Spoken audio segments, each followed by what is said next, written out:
Oremos al Señor. Padre Celestial, te damos muchas gracias en el nombre precioso de tu Hijo Jesucristo, porque tú, Señor, nos enseñas tu palabra y esa palabra nos edifica, nos ayuda, nos da la oportunidad de crecer espiritualmente. Gracias, Señor, por este tiempo en el que podemos tener comunión con los hermanos, en el que podemos aprender de ti, de tu palabra. Recibe toda la exaltación, toda la honra y la gloria a ti, Señor. Padre, queremos dejar nuestras inquietudes, nuestras peticiones, porque hay cosas, Señor, que nos preocupan. La crisis tal vez aumenta, pero también tu misericordia no ha faltado, Señor. Tú sigues fiel, tú permaneces fiel. Y en este momento, Señor, dejamos esas cosas que nos aquejan, aquellos pensamientos que quizás vienen a robarnos la paz, los dejamos en ti, Señor, para descargar lo que hay en nosotros. Tu palabra dice, vengan a mí todos los que están trabajados y cargados, y yo los haré descansar. Esta mañana, Señor, queremos descansar en ti. Queremos dejar todo eso que nos agobia entre tus manos para que tú nos ayudes a seguir adelante. Te lo pedimos en Cristo Jesús de Nazaret. Amén. Amén. Invito para que interpretemos el himno número 334.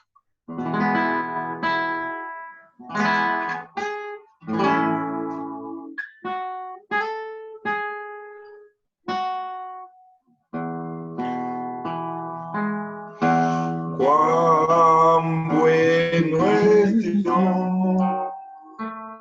cuán bueno es Dios, cuán bueno es Dios, su amor me dio, es siempre fiel, es siempre fiel, es siempre fiel, no me dejará,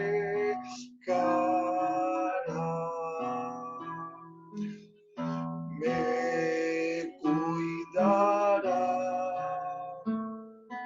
me cuidará, me cuidará, es mi buen pastor, serviré, le serviré, le serviré, viviré por él.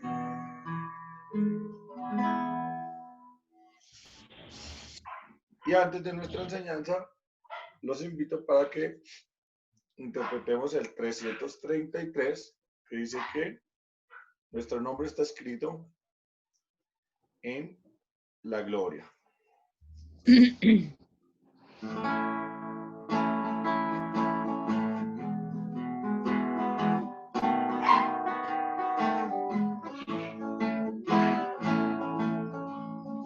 Una vez perdido vivía yo, lejos y vagante en error, mas la luz de Cristo me alcanzó, me llamó con tierno amor. Hay un nombre escrito en la gloria, mío es, y los ángeles cantan la historia, salvo es el pecador. Hay un nombre escrito en la gloria, mío es, todos mis pecados ya son perdonados, gloria al Señor. En la Biblia dice que salvo soy por la gracia del Señor.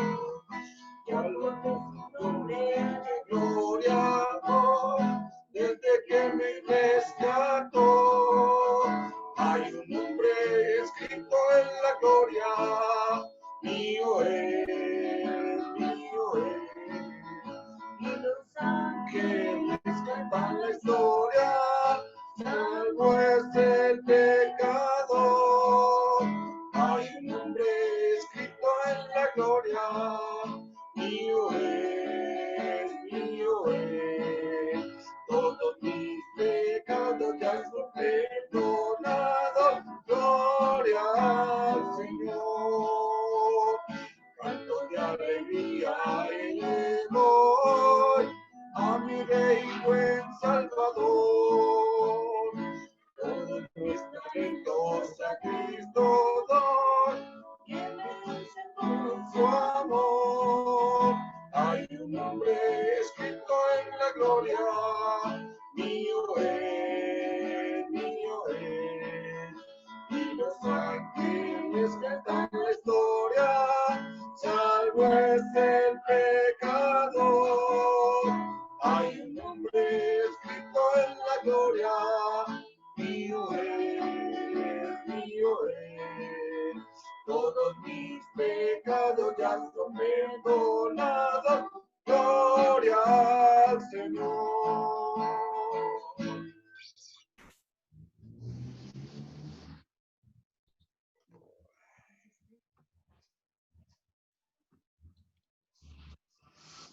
Muchas gracias, mi hermanito Jessy.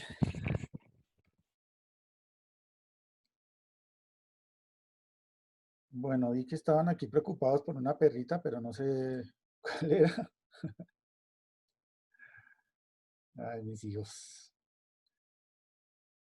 Mis amados hermanos, buenos días para todos. Bienvenidos de nuevo. Para aquellos que se acaban de conectar, Dios los bendiga. Buenos días, pastor. Buenos días, hermano. Bueno, antes de nuestra enseñanza de esta mañana, como siempre, bueno, recordando tenemos algunos anuncios. Tenemos, por supuesto, nuestra reunión de oración los miércoles a las 6, miércoles a las 6 de la tarde. Quisiera aclararles, mis hermanos,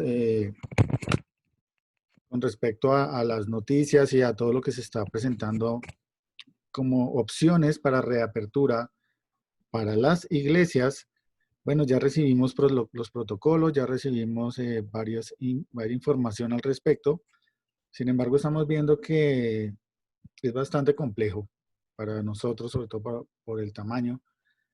Sale bastante costoso el tema del arrendamiento para un local, cumpliendo con lo establecido por las normas. Entonces, por ahora, seguimos en oración y seguimos congregándonos a través de esta plataforma. Vamos a continuar a través de Zoom mientras el Señor permite que se vayan organizando las cosas un poco mejor.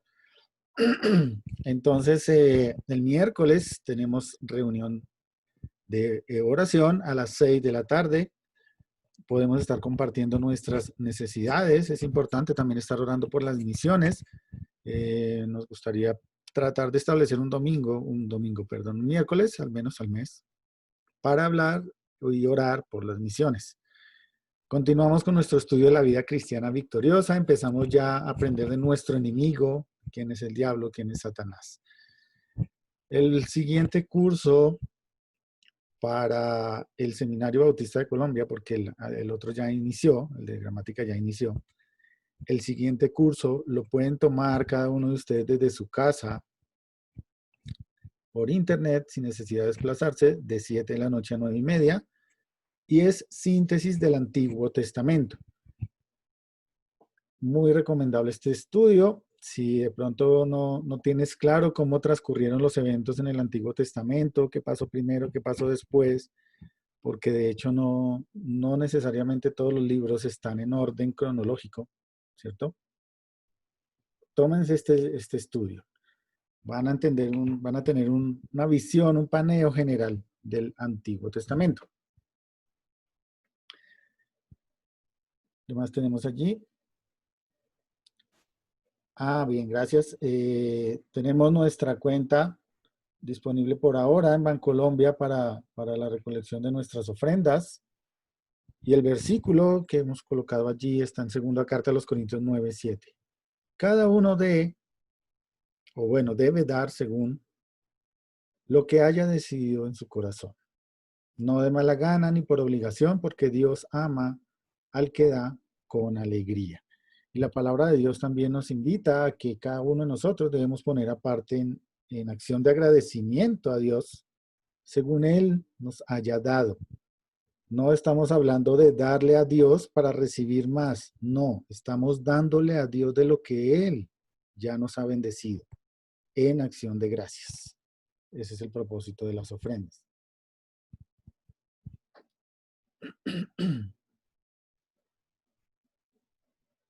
Invitando nuevamente los sábados a las 4 de la tarde, reunión de jóvenes. Reunión de jóvenes a las 4 de la tarde, 12 a 18 años.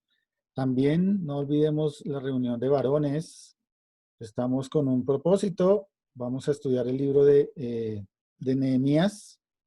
Esta semana ya debimos haber terminado la lectura de todo el libro. Vamos a leerlo nuevamente. Animen a sus esposos, a sus hijos. No es solo para esposos, es para todos los varones de 18 años en adelante. 18 años en adelante lo vamos a estar reuniendo a final de mes, si el Señor lo permite. El último sábado del mes. ¿Qué más tenemos allí? Bien, gracias. La reunión anual de iglesias, para que estemos apartando la tarde del lunes 17, que es festivo, 17 de agosto, donde vamos a tener la conferencia de apertura de la reunión anual de iglesias organizada por la Federación Bautista de Colombia. Y el tema para la reunión de este año es extendiéndonos a la meta. Extendiéndonos a la meta. Y el versículo lema de esta reunión anual es Filipenses 3:13, donde dice: hermanos, yo mismo no pretendo haberlo ya alcanzado, pero una cosa hago, olvidando ciertamente lo que queda atrás y extendiéndome a lo que está adelante. Extendiéndonos a la meta es el tema de la conferencia de la reunión anual de este año 2020, que es el 17 de agosto.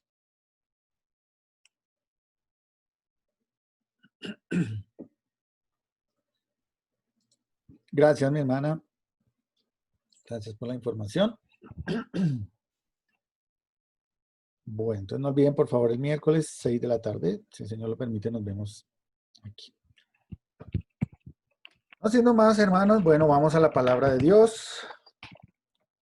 Una vez más, los invito a tomar nota, de ser posible. Tomen sus Biblias, por favor, y vamos al Evangelio de Mateo, capítulo 2. Nuevo Testamento, Mateo capítulo 2.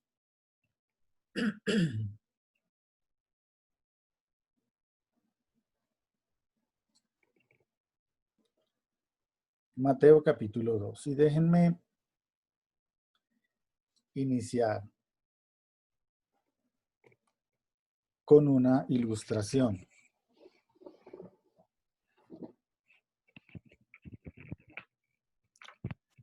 No sé a quién de ustedes les guste salir al campo, ver la naturaleza, observar los árboles, acercarse a los árboles. A muchos de nosotros nos gustaría conocer el nombre de muchos árboles que no conocemos, pero hay árboles que pueden engañarnos. Hay árboles que podemos ver con toda la apariencia de estar vivos, verdes, pueden que den hojas, pero curiosamente hay algunos árboles que por dentro están prácticamente muertos ya. A veces resulta que el corazón del árbol ya está destruido y con ese poco recurso de vida, por decirlo así, que le queda, alcanza a florecer, alcanza a dar algunas hojitas. Pero tristemente fuera tienen una apariencia externa de vida, pero por dentro están muertos. Así sucede, tristemente, en algunas iglesias, como por ejemplo la iglesia de Sardis. La iglesia de Sardis está registrada en Apocalipsis capítulo 3, versículo 16. Y allí, ante los ojos humanos, esta iglesia tenía nombre, tenía prestigio, se movía mucho, tenía apariencia de vida, pero la evaluación o frente a la evaluación y el juicio del Señor estaba muerto. Por dentro no era lo mismo que se veía por fuera. Recordemos también, por ejemplo, a Sansón, el juez que aparece ahí registrado en el libro de los jueces, este hombre fuerte que tenía un propósito importante para Dios. Pero una vez que Dalila le cortó el cabello, perdió esa presencia de Dios, el poder del Espíritu ya no estaba con él. Y cuando le avisaron que venían los filisteos, se levantó pensando que todavía seguía igual, ¿no? Él siempre había vencido por la presencia del poder del Espíritu, pero ahora ahora que quería luchar con sus propias fuerzas y con su propio poder, pues fue vencido, fue capturado. Y a veces con los creyentes en las iglesias ocurre una tragedia similar. Parece que a veces encontramos dentro de las iglesias hermanos, a los que llamamos hermanos, con una tragedia interna triste como la que estamos hablando. Creyentes que quizás, como muchos de nosotros los domingos en la mañana, nos levantamos, nos bañamos, nos vestimos con buenas ropas, las damas se maquillan, ¿cierto? Organizamos nuestro cabello, nos ponemos perfumes deliciosos. Llegamos a las iglesias cuando nos podemos reunir físicamente y tenemos una apariencia agradable, viva, ¿cierto? Que está bien. Pero la Biblia nos dice que el Señor escudriña más allá de la simple apariencia externa. Escudriña los corazones del ser humano. Y tristemente dentro de las iglesias hay personas que a pesar de que llevan años de ser creyentes, de ser llamados hermanos en la fe, pues por dentro están muertos. Y la pregunta para nosotros podría ser, en esta mañana piensen que el Señor está escudriñando su corazón. ¿Qué encontrará Dios en tu corazón en esta mañana? ¿Qué ha de encontrar Dios en tu corazón esta mañana? Ese es el título de la enseñanza de hoy y está basada en el Evangelio de Mateo, capítulo 2, versículos del 5 hasta el 8. Mateo capítulo 2, versículos del 5 hasta el 8. Los invito a que busquen sus Biblias. Vamos a dar lectura a este pasaje. Voy a compartirles aquí.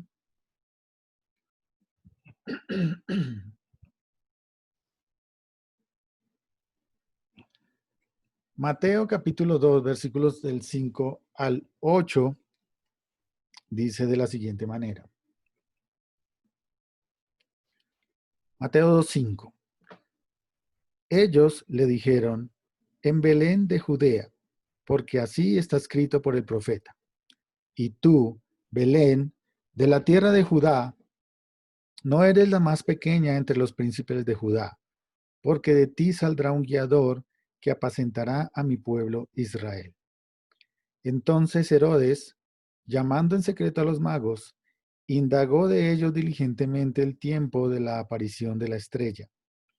Y enviándolos a Belén, dijo, id allá y averiguar con diligencia acerca del niño, y cuando le halléis, hacédmelo saber para que yo también vaya y le adore. Amén. Inclinemos nuestros rostros allí donde estemos, por favor, y vamos a dejar este tiempo en las manos del Señor para la enseñanza. Bendito Padre Celestial, gracias una vez más por tu palabra. Gracias, Señor, porque a pesar de las circunstancias, tú has guardado nuestra vida, nuestras familias, nuestro hogar hasta el día de hoy, Señor. Gracias por el privilegio de poder sentarnos con tranquilidad, abrir las escrituras, escudriñar tu palabra, entender tus verdades, cosa que hay países donde es difícil de hacer. Gracias, Señor, porque a través del tiempo y a pesar de todas las dificultades, tu palabra ha permanecido, así como lo has declarado, para darnos luz, para darnos guía en el caminar de nuestra vida, Señor. Te doy gracias por cada familia representada a través de esta plataforma que se está conectando allí en el internet y que, Señor, escucha y con ánimo pronto se ha acercado en esta mañana para leer de nuevo tu palabra, para escudriñarla, para que tú nos hables a través de ella nuestra vida, nuestro corazón y nos muestres esas hermosas verdades que siempre tienes para nosotros. Señor, han habido cambios, la cuarentena sigue avanzando, el gobierno sigue tomando decisiones difíciles, especialmente en Bogotá, aquí en nuestro país. Señor, rogamos por ellos, por estos gobernantes que tienen en sus manos muchas de las direcciones de este país. Ayúdales, dales guía para tomar decisiones en beneficio de todos, Señor.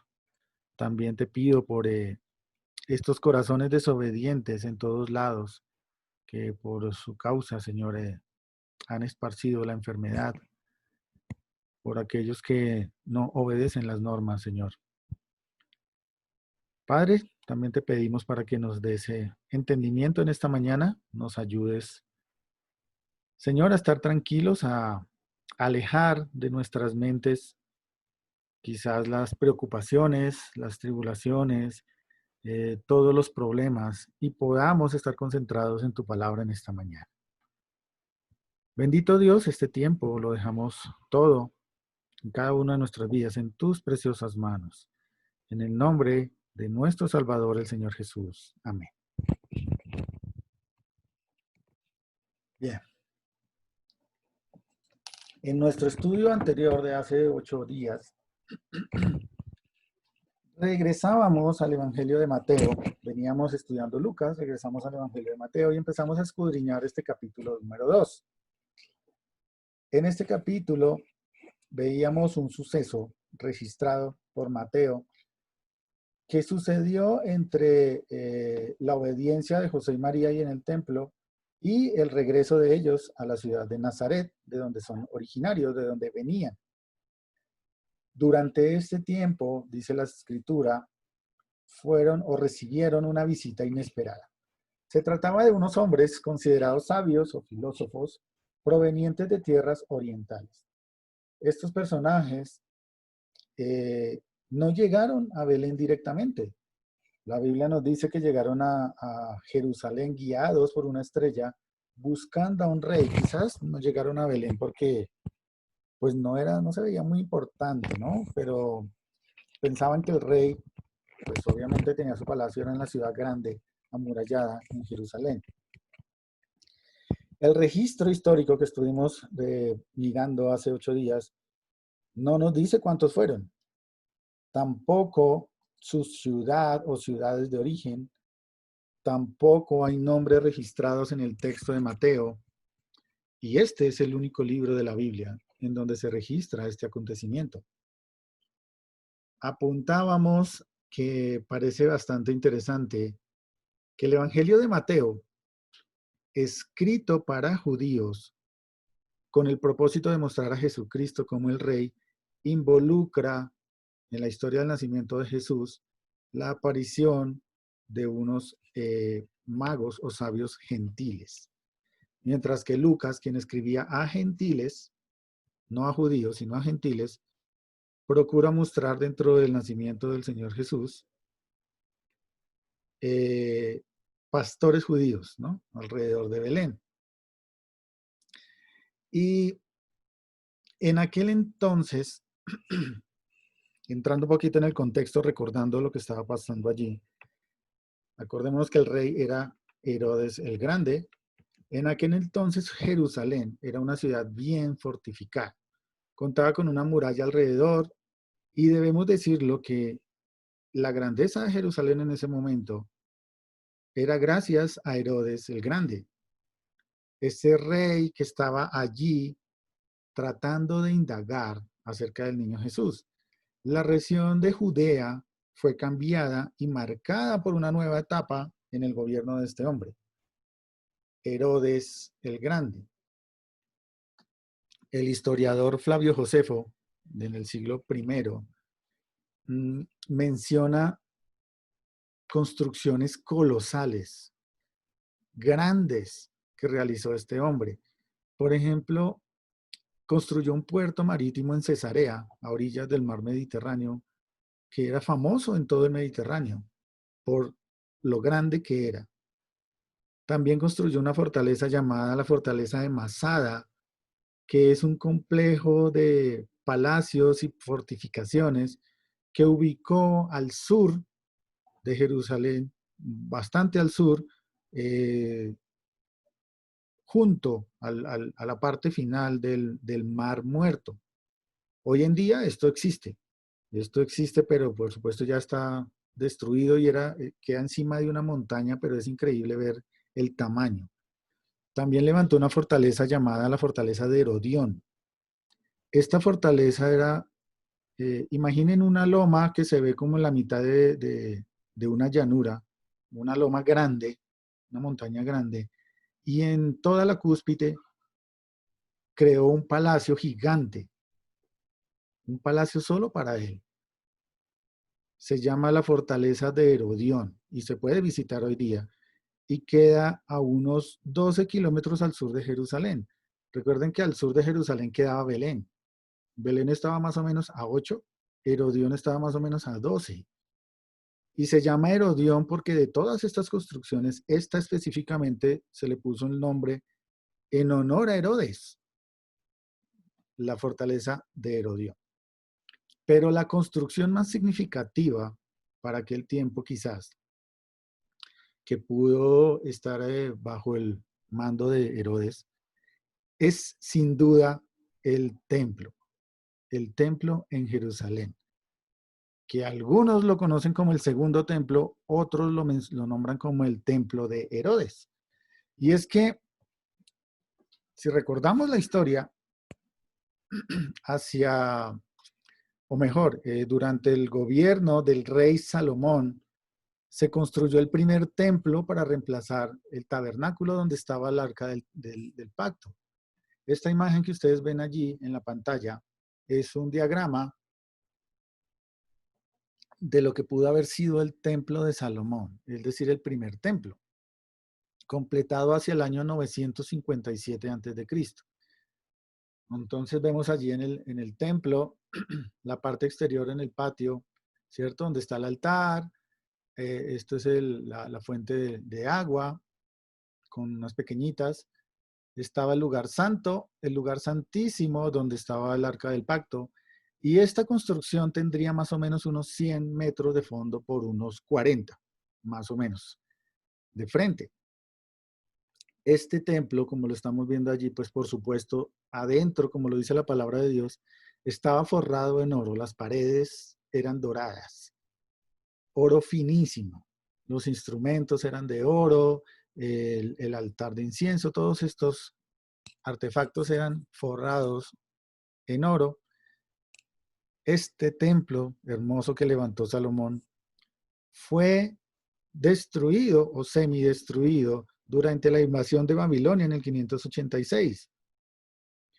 Y tiempo después, hacia el 515, antes de Cristo, fue reconstruido, por supuesto, no con la majestuosidad de Salomón, con mucha más modestia, ¿no? Por decirlo así, por Zorobabel. Esto aparece registrado allí en el libro de Esdras, en el Antiguo Testamento.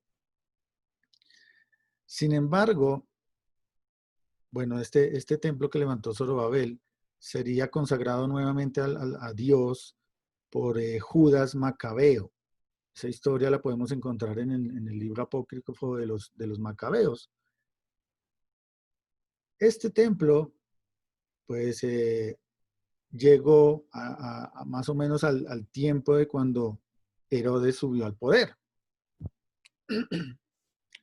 Herodes, durante su gobierno, más o menos en el año 19 antes de Cristo, dentro de todas esas construcciones maravillosas que hizo, tomó el templo que estaba en ese momento, básicamente lo demolió y lo volvió a reconstruir, ampliando algunos muros y creando un patio para los gentiles y una fortaleza alrededor de la explanada sobre el monte Moriah. Para esto Herodes tuvo que haber sacado unas piedras de cantera gigantescas para hacerlo plano y más grande. El templo originario de Salomón era más o menos lo que ustedes ven aquí en el centro, 40 por 100. Lo que hizo Herodes fue todo esto. Este templo le construyó acá un pórtico real, lo que ustedes ven a su izquierda, más o menos, esto era de 2 pisos y en el segundo piso era donde se reunía el Sanedrín. Aquí debajito había un espacio de reuniones donde posiblemente fue donde se interrogó a Pedro, a Juan y también al Señor Jesús. Herodes creó todos estos pórticos que rodean el templo, un patio gigante para los gentiles, accesos y escaleras por los 4 flancos, y en el lado, este es el muro occidental, este es el muro oriental, y en el lado norte creó esto que se llama el Fuerte de Antonia, de lo cual hay algunas ruinas todavía que se pueden mirar allí.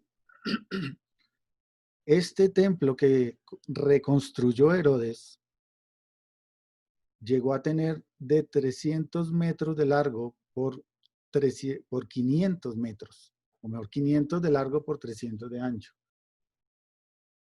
Grandísimo, grandísimo. Y a partir de ahí, pues por supuesto también se hizo llamar Rey de los Judíos. Esta estructura que ustedes ven allí, pues por supuesto ya no existe. En el año 70 después de Cristo, bajo el reinado de los persas de Tiro, esto fue destruido. Lo único que encontramos el día de hoy es el muro occidental, es decir, lo que ustedes ven en la parte de arriba, que es conocido como el muro de los lamentos hoy día, ¿no?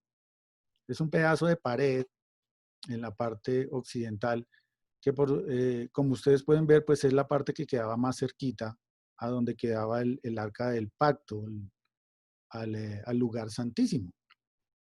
Y allí es donde llegan muchos judíos ortodoxos a orar, a este muro, el muro occidental.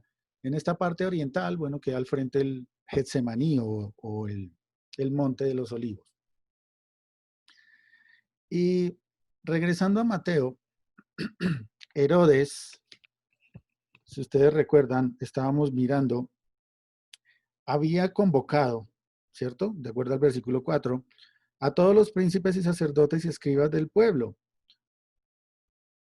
Todos estos escribas y los sacerdotes normalmente los encontraban acá en el pórtico real. No sabemos si se reunieron allí o se reunieron en el palacio de Herodes. No lo sabemos bien. Y le hicieron una pregunta estando allí reunidos. La pregunta fue, ¿dónde habría de nacer el Cristo? Y es evidente que en esa pregunta, pues Herodes ya era consciente de las profecías del Antiguo Testamento acerca del Mesías. Pues imaginen, estaban rodeados de por lo menos 70 personas que conocían muy bien la ley, que conocían muy bien la palabra de Dios.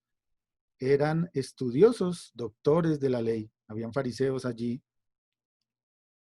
y ya se había instruido acerca de por qué estos hombres quizás estaban buscando a alguien como un rey en ese lugar. Y luego de preguntarles en el versículo 5, vemos la respuesta, versículos 5 y 6, vemos la respuesta de los magos, donde dice, ellos dijeron, estoy en el versículo 5 del capítulo 2, en Belén de Judea, porque así está escrito por el profeta. Y en el versículo 6 empieza una alusión a un texto que está en Miqueas, capítulo 5, versículo 2.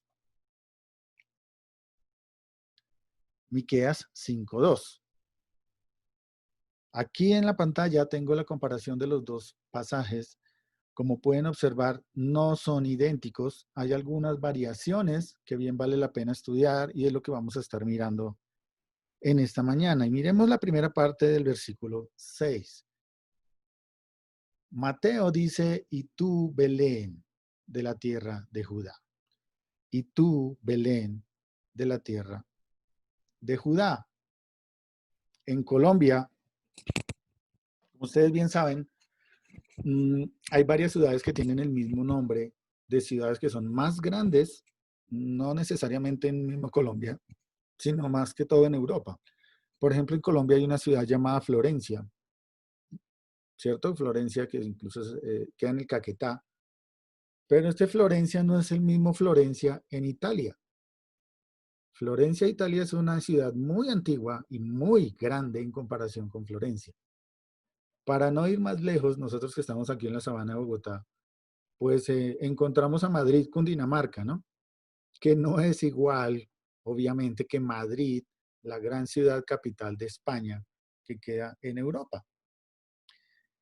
En ocasiones anteriores hemos revisado un poco acerca de la geografía de la Palestina en el tiempo de Jesús y hemos visto este mapa y hablábamos de Betlehem, que es la palabra griega para Belén. Aquí en este triangulito queda Jerusalén. Este es el plano de la Palestina en el tiempo de Jesús. Ya sabemos que habían regiones de las cuales varias de estas estaban bajo el gobierno de Herodes.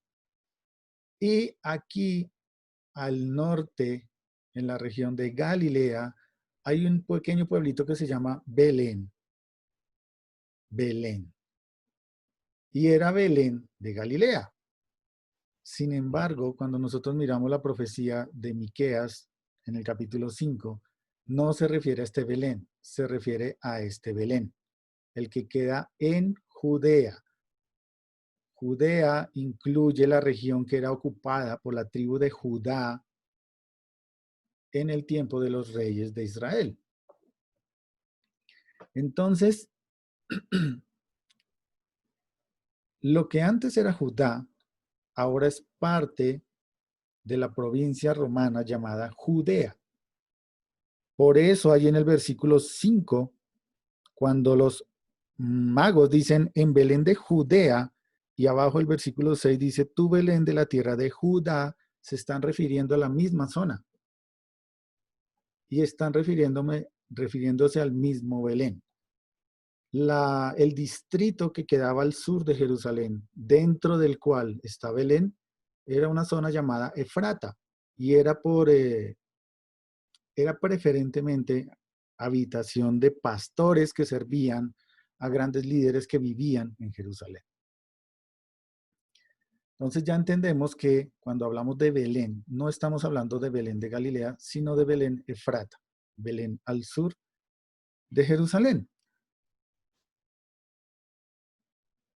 Y tú, Belén de la tierra de Judá, descarta inmediatamente Belén de Galilea. La segunda parte de este versículo dice, no eres la más pequeña entre los príncipes de Judá. Y aquí hay una pequeña variación con el texto de Miqueas, donde Miqueas dice pequeña para estar entre las familias de Judá. Y esta variación posiblemente tiene que ver con el tiempo en el cual se está diciendo, ¿no? Mientras Miqueas se refiere a las familias descendientes de la tribu de Judá, Mateo escribe esta frase donde se refiere a los líderes, gobernantes, príncipes, reyes, ¿no? Y la idea principal aquí es el tamaño de Belén. Lo que está diciendo Mateo ahí es que Belén no es para nada insignificante. En ningún modo es mínima con respecto a lo demás. Y uno pensaría, pero si Belén es un pequeño pueblito, a comparación de Jerusalén, por ejemplo, ¿cómo así que es mínima? Y se me venía a la mente en estos días, pues cuando uno habla con otras personas durante esta cuarentena acerca de la iglesia, ¿no? Uno, lo primero que le preguntan es, ¿cómo está la iglesia en el Rosal? ¿Qué tal está la iglesia allí? Y lo primero que espera a las personas que uno conteste es, bien, hermano, bien. Hay 100, hay 200, hay 300, hay 500 asistentes. Como si la madurez espiritual y el crecimiento real de la iglesia dependiera de los números. Y en este caso aplica ese concepto. Aplica el concepto de que no depende del tamaño. Belén era muy pequeña, pero de lo que sí depende es lo que saldría de ella. Evidentemente la ciudad era muy pequeña en dimensión, sobre todo comparado con su ciudad cercana a Jerusalén, pero la importancia que da la profecía a Belén Efrata no tiene que ver con la dimensión, sino con quién provendría de allí, lo cual está ahí en el versículo, en la tercera parte del versículo 6. Porque de ti saldrá un guiador que apacentará a mi pueblo Israel. Este pedacito también tiene una diferencia con respecto a Miqueas. Miqueas dice, de ti me saldrá el que será Señor en Israel. Y es interesante esta parte porque hoy día, esta es Belén. Belén es una ciudad grande, muy grande. Esta fotografía es tomada, si ustedes alcanzan a ver abajo a la derecha, un pedacito de pared amarilla. Es tomada desde el otro lado de una loma donde está la parte antigua, la parte arqueológica. Pero hoy Belén pertenece al gobierno actual de Palestina en una región llamada Cisjordania. Y es una ciudad gigante. Como ven, hay edificios y apartamentos grandes. Ya no es un pueblito, por supuesto, pero en aquel entonces sí era muy, muy pequeño. Al tiempo que llegaron los magos a Jerusalén, Belén seguía siendo un pueblito demasiado pequeño para tener un lugar dentro de los príncipes o importancia en las familias de Judá cuando llegaron a poseer la tierra. Pero Dios, mis hermanos, Dios no necesita sitios ostentosos y prominentes para llevar a cabo su plan. Este humilde pueblito de Belén estaba destinado por Dios para ser exaltado, reconocido en todo el mundo, porque de allí habría de salir o allí habría de nacer el Mesías. Y Belén era el mismo pueblo de un antepasado amado en la historia, reconocido en la historia, que era el rey David. La palabra guiador que aparece en el versículo 6 es el griego hegeomai, que bien podría traducirse, voy a pasar aquí, hegeomai se traduce como gobernante o gobernador, y es el equivalente a la misma palabra que aparece en Miqueas como señor, que es el hebreo mashal. Gobernar, enseñorear o señor. Por lo tanto, Geomai, allí en Mateo, capítulo 2, versículo 6, es una palabra que indica fortaleza y dirección. Señala a alguien con poder de gobernar y claramente da una referencia a un rey terrenal que sería guía allí para el pueblo de Israel, pero que tendría un origen sobrenatural. Sin embargo, Mateo añade algo hermoso que no está en Miqueas, y es la segunda frase que ven ustedes en la parte de arriba, donde dice que apacentará a mi pueblo Israel. Y esa palabra, apacentar, es la palabra griega poimano, que se refiere a la labor que hace un pastor con sus ovejas. Y es interesante porque, si ustedes recuerdan, ¿cierto? Cuando por allá en segunda de Samuel, capítulo 5, el profeta busca a un joven por dirección de Dios, le dice, ve a la tierra de Belén, donde cierto hombre, porque ya escogí al rey. Y Samuel se dirige hasta la tierra de Belén, busca a Isaí y le dice, trae a tus hijos, y empieza a pasar uno por uno sus hijos, uno por uno sus hijos. Y dije, bueno, ninguno de estos es el que el Señor ha escogido, ¿no tiene más hijos? Y dice, sí, tengo uno, pero está cuidando ovejas. David era pastor, apacentaba las ovejas, y cuando llegó David allí mismo en Belén, dice 2 Samuel 5:2, ungió Samuel al rey y le bendijo allí. Dice 2 Samuel 5, en la segunda parte, además Jehová te ha dicho, tú apacentarás a mi pueblo Israel. Y es la misma frase que está poniendo Mateo en el versículo 6 del capítulo 2, que apacentará a mi pueblo Israel.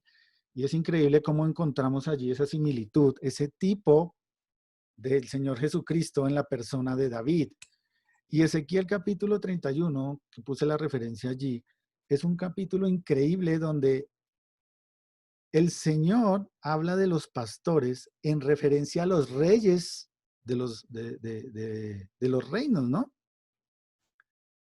Los reyes son como pastores y el Señor dice y promete que va a levantar a hombres con esa cualidad de apacentar.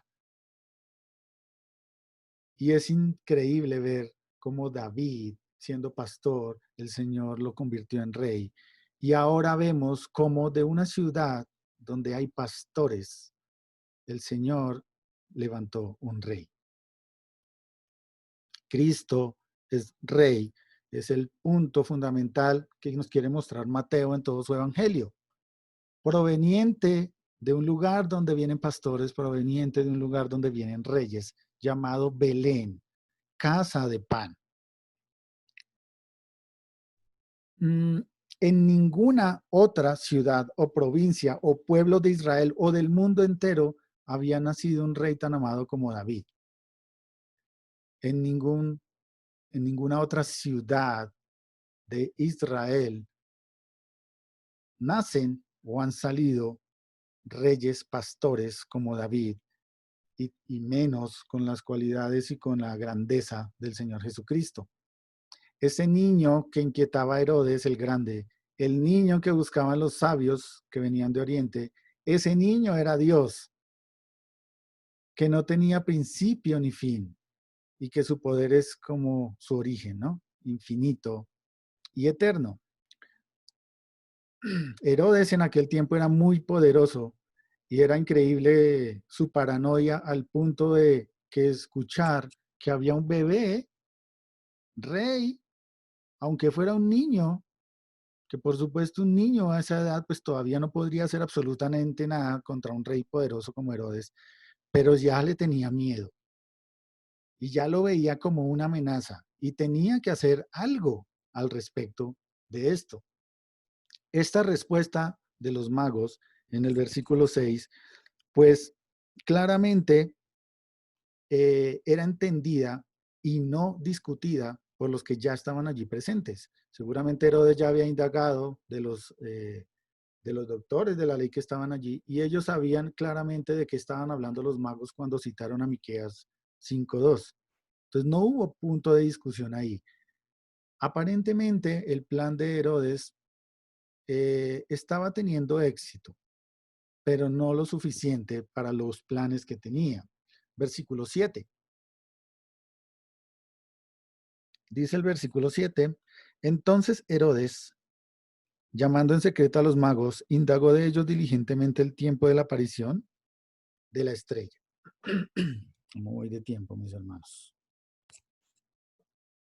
Bien. Aparentemente los planes de Herodes estaban teniendo éxito.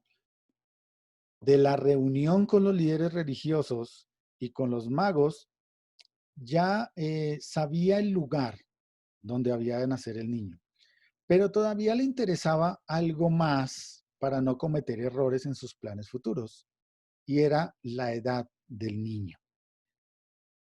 Como les decía hace un momento y en varios registros, aparece que Herodes era algo paranoico, al punto de que durante todo su gobierno siempre tenía infiltrados en el pueblo espías que le estaban trayendo noticias de qué decían de él, qué hablaban de él, qué preguntaban de él, o si había algún complot en contra de él. Siempre estaba paranoico pensando de que iba a perder su trono, de que quizás alguien quería matarlo y cosas por el estilo.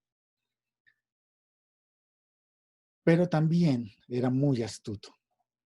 Y la información que necesitaba acerca de la edad del niño no la había podido conseguir públicamente, pero tampoco quería hacer pública esa pregunta, porque hacerla de manera pública, pues quizás habría levantado opositores dentro de los líderes que pudieran estorbar su intención. La verdadera intención de Herodes era, por supuesto, deshacerse de la amenaza de ese niño rey que podría estar usurpando su trono, cuando el título de rey de los judíos lo estaba era usurpando él, porque le pertenecía solo a Cristo.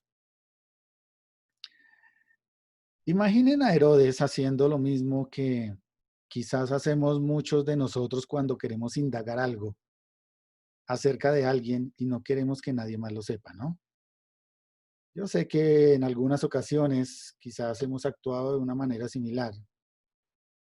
Imaginen a Herodes ahí en su palacio, si es que estaba en su palacio, siendo muy diplomático, hablando amablemente, quizás con mucho cariño y afecto, lleva a los magos hacia otra habitación de su palacio donde tuvieran cierta privacidad.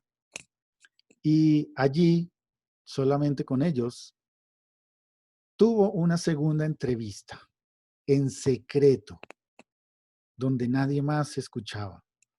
Y en medio de la charla, que por sus palabras se torna algo amigable, le siguió haciendo preguntas de manera muy insistente, porque la Biblia dice, indagó de ellos diligentemente. ¿Qué era lo que le interesaba saber realmente a Herodes? La edad del niño.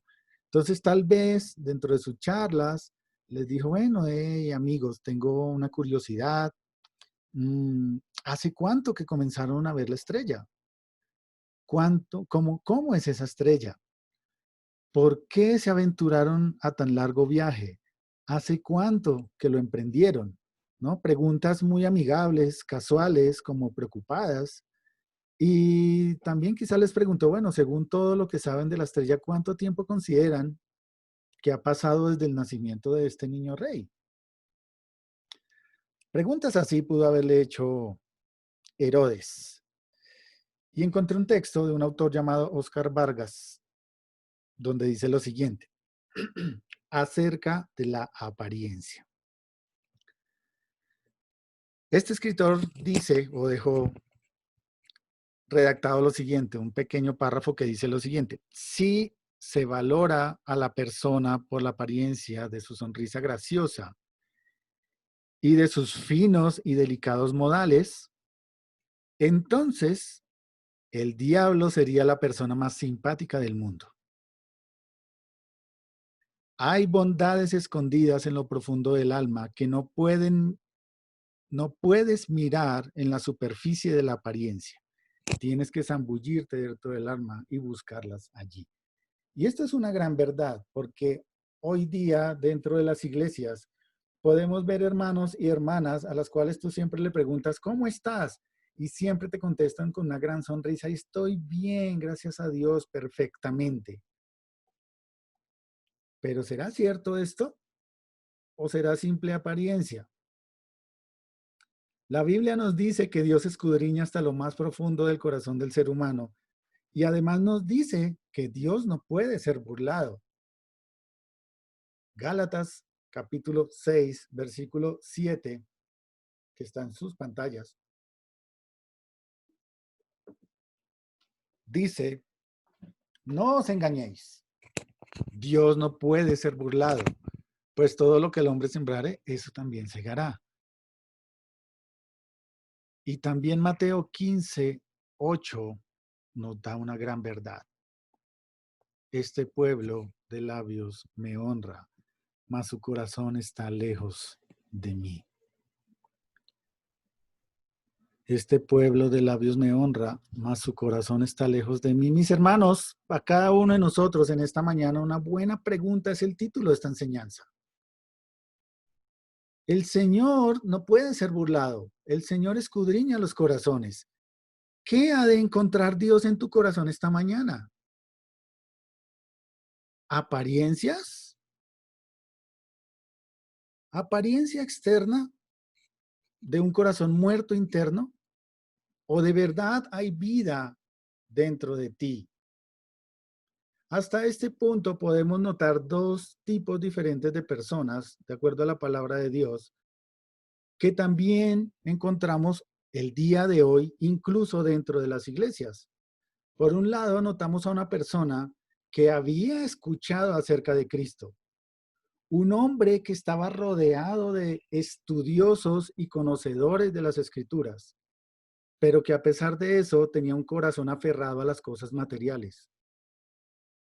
Su corazón estaba puesto en sus prioridades personales y siempre estaba preocupado por satisfacer sus propios deseos mundanos, terrenales y carnales. Mis hermanos, me refiero a Herodes. En ese momento Herodes ya era viejo. Hacía más de 30 años que gobernaba Jerusalén. Jesús era un bebé, pero aún así le tenía miedo. ¿Miedo a qué? Miedo a perder sus títulos, miedo a perder su oro, miedo a perder su casa, sus palacios de 2, 3 pisos. El solo hecho de escuchar que había nacido un rey, llamado rey de los judíos, le hacía temblar, no le gustaba para nada. Pero aún así, si ustedes lo notan, en el versículo 8, al final, Herodes le dice a los magos, o mejor, voy a leer todo el versículo 8. Dijo, id allá y averiguar con diligencia acerca del niño, y cuando le halléis, hacedmelo saber para que yo también vaya y le adore. Qué falso Herodes. Qué falso Herodes. Diciendo que también quería ir a adorarle.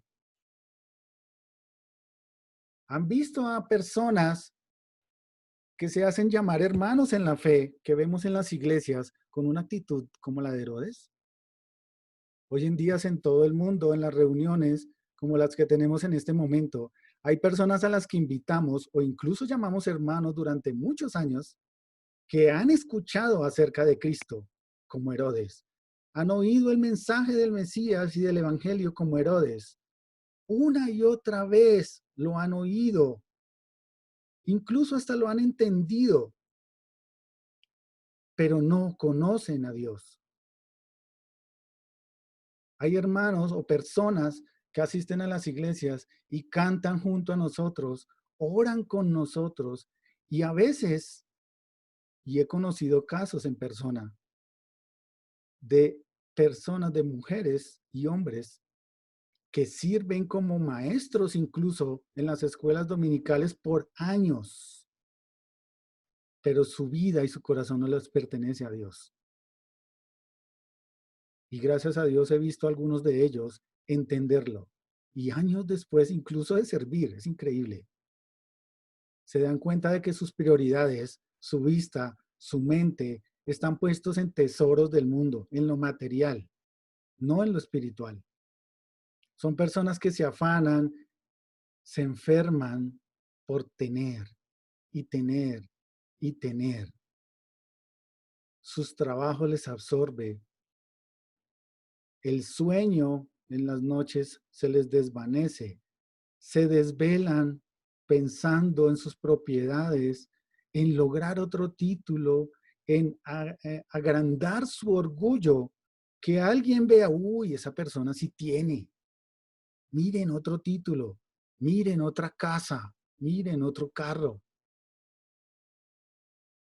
En la iglesia, en las iglesias hoy día, mis amados hermanos, hay personas como Herodes.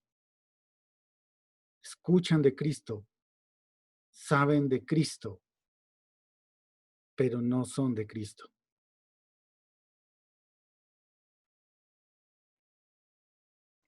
Nosotros debemos revisar nuestro corazón, porque la advertencia de la Biblia es cuidado con nuestra fe muerta. Dios no puede ser burlado y escudriña hasta lo más profundo de tu corazón. Y quizás hay personas que se hacen llamar creyentes y llevan una vida hipócrita delante de los hombres y pueden confundir a hombres y convencer a hombres y engañar a hombres, pero Dios no puede ser burlado. Dios sí conoce lo más profundo de tu corazón y si lo escudriña el día de hoy, ¿qué va a encontrar? ¿Eres como Herodes? ¿Apariencias por fuera? ¿Bondad por fuera? ¿Te haces llamar cristiano por fuera? Dios mira tu corazón. Ojalá no sea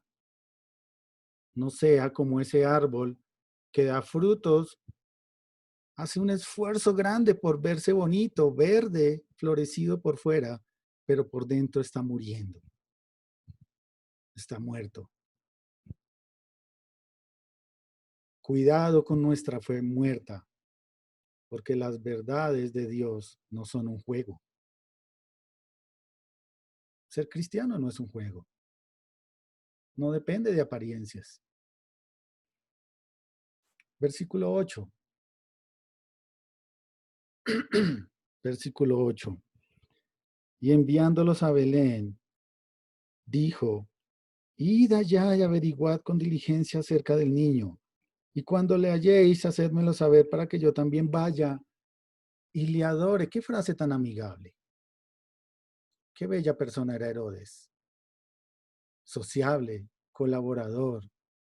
Pero yo me preguntaba cuando leía esta frase, bueno, al comienzo les mostraba algunas de las construcciones de Herodes y les decía que había una fortaleza gigantesca llamada la fortaleza de Herodión. ¿Cómo es posible que Herodes, el rey Herodes, que conocía toda esa zona, que tenía una fortaleza, Belén le quedaba de paso hacia su fortaleza? ¿Por qué no fue él? ¿Por qué no fue él a buscarlos? Si no le dice a unos extranjeros que apenas llegaban al país y no tenían ni idea dónde estaban ubicados. Y les dice, vayan ustedes y averigüen con diligencia. Y cuando lo encuentren, vengan y me dicen, para que yo vaya y le adore. Qué hipócrita. Qué hipócrita. Nuevamente encontramos personas hoy día así. Mateo 15:8. Este pueblo de labios me honra, mas su corazón está lejos de mí. Aparentemente Herodes quería ir a adorar al Señor Jesús. Eso era lo que decía en apariencia por fuera, de labios. Pero ¿dónde estaba su corazón? Lejos, lejos de Cristo, puesto en las cosas terrenales. Avísenme para que yo también vaya y le adore, decía Herodes. Levántate el domingo para que yo también vaya y le adore, dicen algunos hoy día. ¿Por qué no te levantas tú? ¿No nace de tu corazón? ¿Por qué esperas a que otros se levanten y vayan y busquen a Dios para que tú te animes a ir? Hace un momento les decía que encontramos dos tipos de personas en este estudio. Una de ellas es Herodes, que vive de apariencias y preocupado por las cosas terrenales. Pero también encontramos a los magos. Personajes que sin ningún reparo creyeron en la profecía de los antiguos profetas. Se levantaron sin excusas y viajaron desde muy lejos. Indagaron diligentemente. Siguieron un punto en el firmamento, un punto que destellaba luz, una estrella de luz que les guiaba en su camino. Su verdadero propósito era solo uno: encontrar al Mesías para rendirle tributo y honra. Adorarle era ese impulso que tenían en su corazón. Gracias a Dios por las personas que también encontramos en las iglesias, porque son una gran bendición. Esas personas que tienen ese anhelo como los magos. Hombres y mujeres que en algún momento se percataron de la sombra de oscuridad en la que vivían, en la muerte que vivían a causa del pecado. Alguien les habló de Cristo y vieron esa luz de esperanza en la oscuridad. Y la siguieron. La siguieron con confianza, como los magos siguieron la luz de la estrella. Esa estrella les guió a Jesús. Ese mismo que en Juan, en el Evangelio de Juan diría: yo soy la luz del mundo. El que me sigue no andará en tinieblas, sino que tendrá la luz de la vida. Aquel bebé que nacería en la casa de pan, en Belén, también diría durante su ministerio: yo soy el pan de vida. El que viene a mí nunca tendrá hambre, y el que cree en mí no tendrá sed jamás. ¿Saben? Yo creo que los magos entendieron lo que dice allí en Juan, a pesar de que no había sido escrito todavía. Porque siguieron la luz de una estrella y encontraron la luz del mundo. Y llegaron a la casa de pan, que es Belén, y encontraron el pan de vida. Yo creo que cada uno de nosotros, como hijos de Dios, coherederos con Cristo, que ya hemos entregado nuestra vida al Señor, porque escuchamos la luz de la palabra de Dios y la seguimos, hallamos a nuestro Salvador. Yo creo que un día estaremos frente a frente a los magos y le estaremos preguntando: bueno, ¿cómo te llamas? ¿Cómo era esa estrella? Y nos van a aclarar muchas cosas. Descríbeme al Salvador del mundo, bebé. Wow. Podremos decirle: magos, vengan, charlemos cara a cara, aclárame muchas cosas. Dios, Cristo, era la luz del mundo. Cristo es el pan de vida. Gracias a Dios por los corazones de los hermanos, en los cuales el Señor el día de hoy puede escudriñar y encontrar corazones de verdad dispuestos a alabar y adorar a Dios. ¿Qué ha de encontrar? ¿Qué ha de encontrar Dios en tu corazón en esta mañana? Hay dos opciones que ya miramos. Puede encontrar algo similar a un árbol muriendo, verde por fuera, pero con corazón muerto por dentro, como Herodes. ¿Será que tu vida hoy día es como llena de apariencias?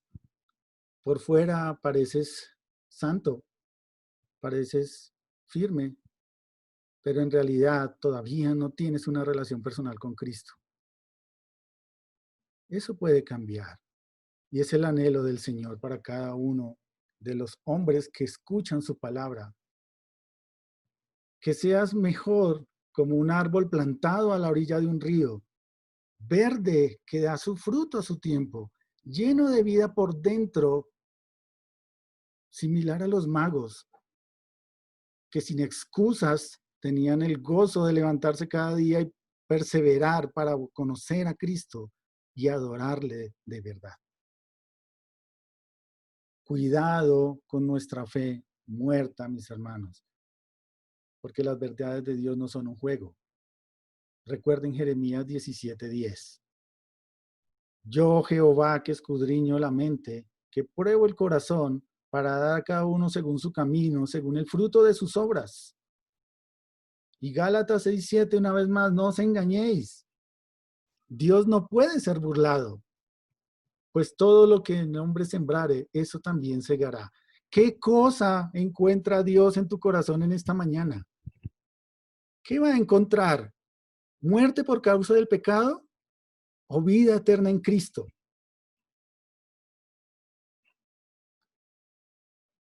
Como dice el Salmo, capítulo 1, en el versículo 3. El anhelo del Señor y el deseo de cada uno de nosotros también es que seas como árbol plantado junto a corrientes de agua, que da su fruto a su tiempo y su hoja no cae, y todo lo que hace prosperará. Porque tienes esa luz de vida, tienes esos ríos de agua viva dentro de ti, porque has creído en Cristo, has entendido tu estado de pecado, te has arrepentido y has puesto tu confianza en Cristo, nuestro Señor y Salvador. Examinémonos nuestro corazón, cada uno, no el corazón del que tienes al lado o al frente, no, tu propio corazón. Piensa en esto, si el Señor está escudriñándolo en este mismo preciso momento, ¿qué va a hallar?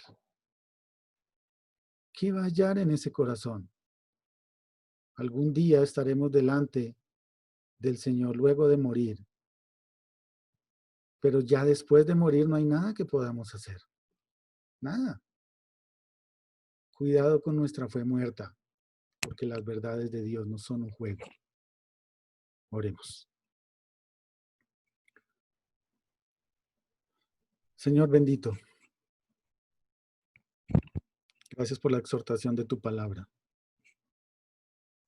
Señor, yo te ruego que estés obrando en aquellos corazones, en aquellas personas que son como árboles, que por fuera solamente son apariencia, pero que por dentro, Señor, están muertos en sus delitos y pecados. Señor, yo te pido para que las personas que me están escuchando en esta mañana, que todavía no tienen una relación personal con tu Hijo, con Jesucristo, que tienen un corazón oscuro, de pecado, de perdición, Señor, para que tu luz ilumine esos corazones y así como a los magos les des guía, les des entendimiento, les des dirección para seguir la luz de la verdad que es tu Hijo Jesús. Señor, la vida eterna no depende de apariencias, no depende de cómo nos vemos de bonitos por fuera, de cómo hablamos de bonito, de cómo nos ven o nos perciben los demás, sino que dependen de la verdad espiritual que hay dentro de nosotros. Necesitamos, Señor, tener espiritualmente una relación personal con Cristo. De no tenerla, Señor, seguimos en oscuridad, en pecado, en muerte.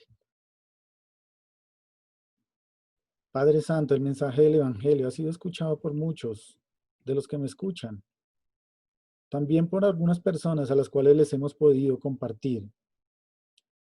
Pero aún, Señor, siguen en apariencia. No tienen vida eterna. Yo te pido que tu Santo Espíritu esté obrando en estos corazones, que entiendan la verdad, que procedan a arrepentimiento y pongan su confianza en ti, Señor. Te ruego por los perdidos de nuestras familias. Te ruego por nuestros padres, nuestros hermanos, nuestros tíos, sobrinos, primos, todos aquellos, Señor, que no te conocen, que hablan de ti, escuchan de ti, quizás entienden, pero no te conocen. Su vida les pertenece a Satanás, todavía al príncipe de este mundo. Ayúdales a entender que si mueren, morirán sin ti, que no irán a tu presencia y que tendrán un destino fatídico, Señor, en el infierno. Guía sus corazones hacia ti. Y también aquellos que tienen un corazón frío, pero que ya han confiado y se han enfriado con el tiempo. Señor, anímales para que tengan esa disposición, ese ánimo de levantarse, de animar y de ir a adorarte. Nuestras vidas, nuestras familias y estas peticiones las dejamos en tus preciosas manos, porque tú eres nuestro Salvador, Señor, y por los méritos de aquel que murió y entregó su vida por nosotros en la cruz, nuestro Señor y Salvador, el Señor Jesucristo. Amén.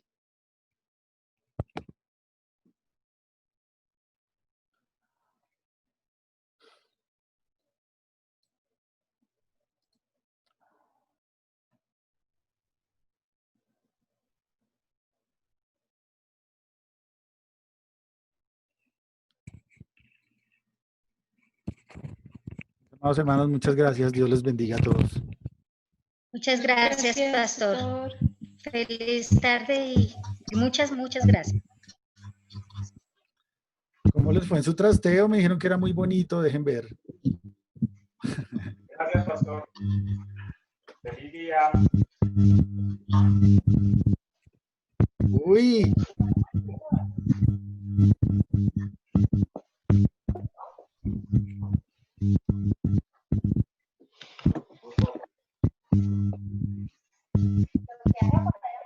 Uy, no, súper. Un